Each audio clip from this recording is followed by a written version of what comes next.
Hi, I'm Ben, I'm Daniel. and this is The Way. All right, so today in this episode, we're going to talk about leadership, about responsibility, what it means to be a leader, and what it means to take accountability for your actions, responsibility, and just kind of lead others and lead with respect and lead honorably. Mm-hmm. Go for it, Ben. Sweet. So, real quick before, me and Daniel are going to talk about some situations where we've had experience either being leaders or we were seeing someone in our life lead us, and it was really helpful. But before that, I just kind of want to talk about why it's important to have a leader and to be a leader, especially as a man. Um, in this day and age, here in America, there's a lot of what would I say, attack on Masculinity. masculinity, on men being men. And while there is some good reason for that from a certain perspective, I think that what it's doing is it's making men afraid to step up and be who they're meant to be.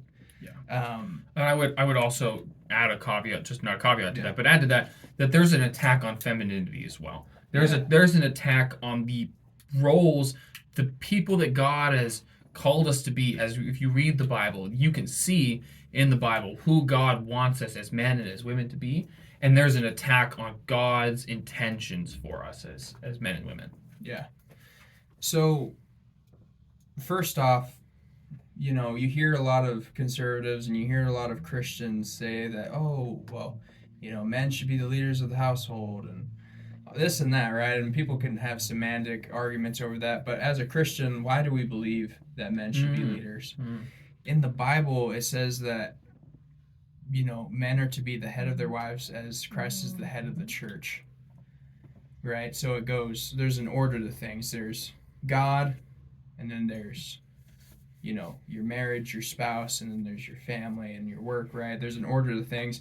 And within the marriage confines, right, if your marriage is working properly, you're supposed to follow God first, and then the next leader would be the man, and then the woman, and then the children, right? That's the order of the family. Um, And why that is, I don't really have an answer for you. I just know that that's how God made it. In the Garden of Eden, when God made things, God made Adam first, and He taught him how to uh, have domain over the garden and take care of it. And He allowed him to name the animals. And then out of Adam's rib, He created Eve. And it was Adam's job to teach Eve how things went in the garden. Right. And right. so that she could be his helper. And it wasn't like he ruled over her in a. It's not like a slave It's not relationship. a slave relationship. Yeah. It's not a slave relationship. It's just that was Adam's responsibility. And then from that, Eve was able to help him do his job, taking care of the garden. So it's more of a partnership. If you look at if you think about the way that Ben and I are friends, we are partners. We're partners in crime, right? We're doing this podcast together, right? And so there are some times where when we're talking in the videos or when we're just talking as friends, I'm taking lead. I'm leading what we're doing, the plan, whatever, and Ben's just following, right? He's like, "Yeah, that's a good idea. Go for it. I think you know what you're doing." Mm-hmm. And there's times when I'm like, "Hey, Ben, you take what are we gonna do?" And he's like, "Oh, we're gonna do X, Y, or Z." And so when we talk about partnerships and we talk about when it gets brought up that women are should follow the leadership of their husband, it's more like that in certain circumstances the man is gonna lead those kind of situations because he might be more apt to that kind of a thing. And there is a caveat to that. Oh, absolutely, yeah. The woman in the marriage is supposed to follow the husband up to a certain point, right? The assumption is that in a Christian marriage, the man is following God and he's doing everything he can to be a servant of God, and therefore he's leading his family in a way that is supposed to bring them closer to God, right? Because in a marriage, you're leading each other to Christ and to heaven. Right. If, for whatever reason, the man were to, I don't know, have a gambling or a drinking or a money problem addiction, Yeah. Yeah. it's the woman's job to protect her family from that and be like, no, you're no. going down a path that I can't follow anymore, right? So we're not saying that you should follow blindly. Right. Like we're Padme saying, says to Anakin, "This is a path I cannot cannot follow." Yeah. Right. Right. Very similar to also, I don't want to get on a huge tangent, but like there's the commandment, honor thy father and thy mother. Yeah. And there is a certain like degree of like, yes, you should honor your father and mother always, but if for whatever reason they end up going down a path that you shouldn't be following, that's steering away from God, you can honor them without listening to everything that they say. You can honor them without dishonoring Christ, right? Yeah. Because Jesus says to hate your father and mother, and love me, right? He's being very extreme in that moment. What he's saying is, you have to choose me before all things. Right. God before everything. Yeah. I wanna before we move back, in the direction we're going. Yeah. You bring up parents, and that reminds me of a moment that I was thinking about when I went the other day to help my friend uninstall coilovers on her car and put on normal suspension. And we ran into issue after issue after issue. We had the car lifted. We're fiddling with all sorts of things. We can't get things to go. And we turned to her father, who had the experience, and he walked out, and he didn't fully know 100% what he was doing. But we said, we need you to make the decision for us on what to do next. And he looked at the situation and probably had a similar amount of knowledge of the situation that the two of us did, a little bit more. But he was able to deduce the next step. And so that's kind of like similar in the sense of like what we're kind of talking about. That's a little bit of like, we know he's a leader, we know he knows what to do, and we're going to go to him and ask for that leadership that we're kind of looking for. Mm-hmm. Absolutely. And part of being a leader, and I'll talk about this in one of the samples I'm going to give, is knowing what you don't know, right? Knowing Absolutely. when you know nothing about what to do. And he looked at the same problem we did, and he said, "Well, that doesn't work." And we said, "Oh yeah, no, that doesn't work." Yeah. And he goes, "So I'm where you are," and we go, "Yep." And then he goes, "Well, let's try something else." And he just looked at the thing and fiddled around until he figured. He's like, "Well, then we'll do that." Yeah. So part of being a leader is being able to be humble enough to pass the torch to someone else when you don't have the skills to keep leading down the tunnel, right? Leading down the cave. And we could keep talking about this a lot. I'd love to make more videos on this subject specifically. Yeah. So please leave us any questions that you have in the comments. But I think now we're going to get into some... Go for it. Yeah, sorry. We're going to go Too ahead many tangents. Right. We're going to go ahead and get into some examples. So yesterday, I don't know when this is going to get released, but yeah, the other day, me and my girlfriend and my child, we live in Ellensburg, right? And we were going to Seattle. And we so happened to choose to go on a day when the path was going to be rainy and snowy and 6 to 10 inches really of kind of potential intense snow. Inclement driving conditions. And I have lots of driving experience from just the number of years I've been driving, but also the 2 different jobs I've had. I've done like lots of driving in different situations and different rigs. And so knowing that it was going to snow and knowing that I was the one who made the plans for the trip, I felt that it was my responsibility to make sure that I got us through the trip without endangering the passengers in the car. And so when me and my girlfriend were making plans for the drive, the destination we were going to, she's from the west side, and so she has a much more intimate knowledge of the stuff around there and how to get from A to B. So I told her, hey, here's the plan. I want to get us through this dangerous part of the drive that we're going to be on where the major snowstorm's going to be on. And then once we get through there, we're going to make a cutoff. And if you're okay with it, I don't feel very comfortable driving in the bigger city like you do. You know how to travel through the traffic and you know all the roads and stuff. We're going to stop off and I would like you to take over the driving from there. And she thought that was perfectly fine because she understood that I had more experience driving in the snow. And she also understood, she was grateful that I was willing to say, hey, I don't know as much about this part. Can you please do this? And then the next part was when we came back that same day, the snow had actually gotten worse. So when we were driving at first, the conditions were really fine, and I think either one of us could have driven and been fine. But when we were coming back, the snow had It was a lot. it was a lot. It was like a foot of snow or something. Yeah, it had accumulated. And there were some plows and whatnot, but we got to a point where we had to put chains on the car. I only had studs on my tires, and she was bringing her car back from her parents' place, and she put So they were driving two cars. And so she put chains on, and after we stopped to get the chains on, I told her, "Hey, we're gonna get these chains, and what's gonna happen is I'm going to lead in front of you. You know, you can only drive up to this certain speed limit, and we're going to be in this gear, and you're just going to follow me, you know, change lanes when I change lanes, blah, blah, blah. I'm going to guide you through the storm. I'm going to guide you to where there's less snow on the ground, where it's a bit more clear." And, you know, when I did that, I kind of felt like maybe I was being a little pushy, and I thought, oh, maybe I overstepped my bounds and just telling her what to do. Yeah. But I was doing it out of love. And when we got back, you know, I went to her place, helped her get her chains.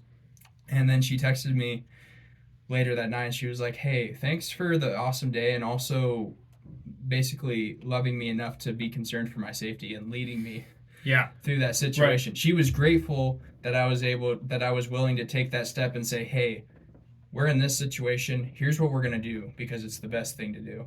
And she, you know, a lot of that comes with, you know, you can't just do that to anyone. They have to have a certain amount of trust in you, right? You have to build that relationship and that trust to be able to do that without sounding like a douche. Yeah, for them also to understand that you have their best intentions at heart. Right. Yeah.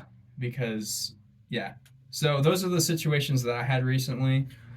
I'm sure Daniel has some more. Yeah, well, I remember when Ben first was telling me about this girl that he was seeing and just about some of the situations, and she's great on so many levels. So when you watch this video, know that I said that.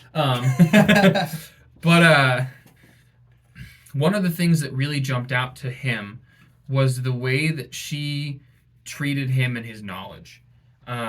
There was something that just really spoke to his heart about how she just respected him and asked for his advice, asked for his opinion, wanted to wait to move until he said to move. And there's something, I know for a guy, something about that really speaks. Like, she trusts me. She wants my opinion, you know. There's something about that. And I know that really jumped out to Ben a lot. Yeah. So she's pretty cool. She's pretty great. Pretty great. One of the things that I noticed growing up was in my parents' relationship. My mom was a stay-at-home mom. My dad worked, but he also worked from home. And they did a really good job of combining, you know, we have one income, but it was never, I'm the one making the money. It's our money, it's our thing. And that's really important, is that there's not one person that's, I'm doing all the whatever, you know, we are together. I'm doing this kind of work, you're doing that kind of work. We're both doing work. Yeah. Right. But something that jumped out to me were a couple moments when when the family was trying to make a decision, and I wanted to do something, or my sister wanted to do something, and we asked my mom, and she said, "Well, I think that this is the best idea, but we can't do anything until we talk to your father. We can't decide on something unless your father says yes, or he thinks it's a good idea." There was, from a very young age, I noticed my mother only acted when she had the approval of my father. Obviously, not in every situation, not like we're at the grocery store. Should I buy whole milk or 2% milk? No, that wasn't the kind of decision we were talking about. But in decently sized decisions, she always got my father's opinion. Yeah. And so I think that's also like, he also would ask for her opinion as well, right? Like, they didn't buy a car unless they both agreed to it, kind of, right? Like, so it goes very much hand in hand. Yeah. And she did that not out of like fear that like if she made a decision, it was out of love. Love and respect, right? Yeah, love and respect and knowledge that he he might know things that she might not know. She might see things that she might not see. My father is a very logical head type of a guy. Um, as men, as a generalization, men tend to be more logically wired.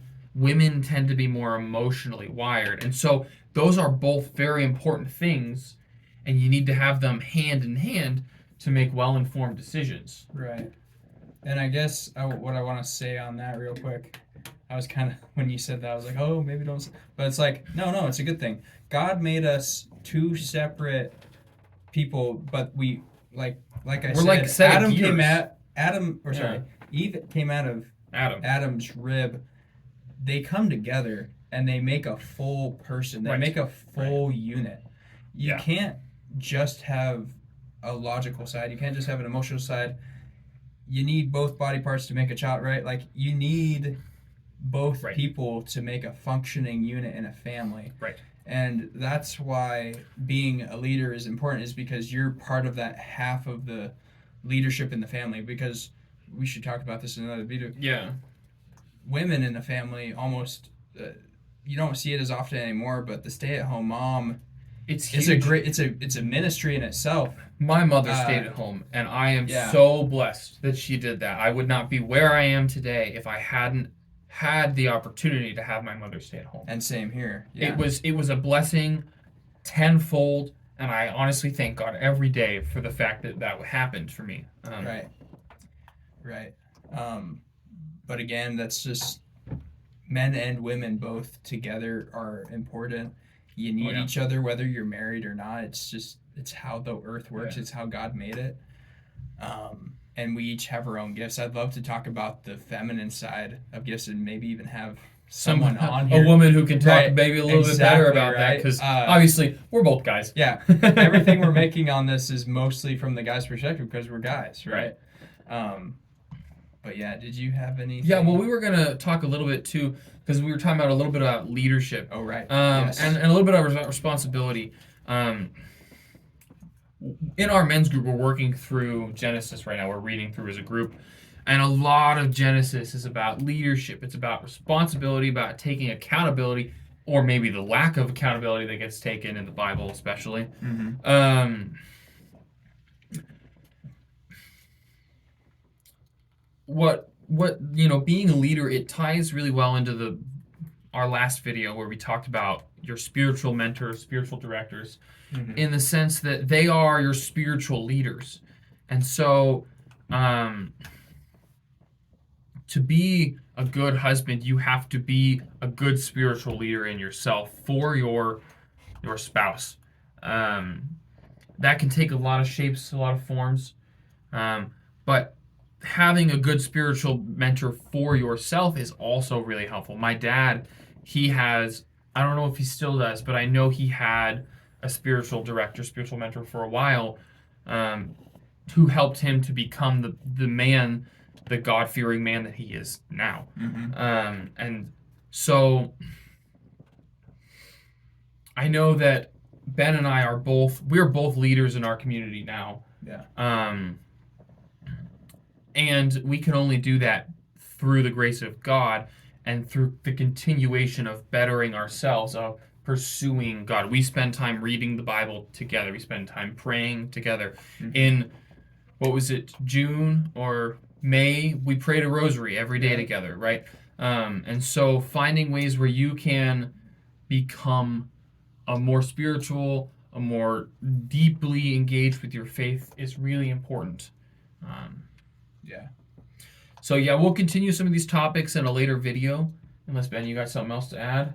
I guess the thing you made me think of real quick is like part of being a great leader means you're helping create the next generation of leaders.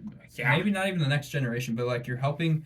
If you see someone else that's improving towards where you're at and then they start doing their own stuff and start leading other people, that means that you're doing your job, right? Right, absolutely. Like anything that I help lead my girlfriend in an inexperience that she might have, now she's going to be able to handle that by herself, and vice versa. Anything that she helps lead me in that I didn't know about, now I'm going to be able to handle it.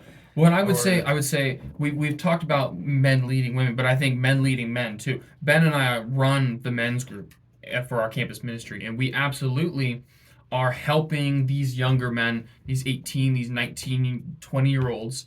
We're helping them to grow in areas where Ben and I have already grown. We're helping them to see. We are showing through our actions what it means to be a Catholic young man. Yeah. Right? Not even say like we're not standing up there on a podium, we are the poster boys, and we're not. We are not perfect by any stretch of the imagination. But we are striving for Christ, and that's a noticeable thing. At least I hope it is. Yeah. And like everything that me and Daniel do on this channel and at men's group is pretty much like it was created out of a moment of like, I wish that we had this when we were this age. Yeah, when I was 19, and now we're trying to try to offer that, right? We are trying to create the opportunity of growth that we had to search so hard for. Right. And so we hope that this helps you, and we hope that our men's group helps the guys that come. And so yeah, we'll continue talking in a later video. I'm sure Ben has more things to say, and I do too. Yeah. This is a topic we could probably go on and on For a about. We long time. do. So thanks for watching, and watch for that next video. Yeah.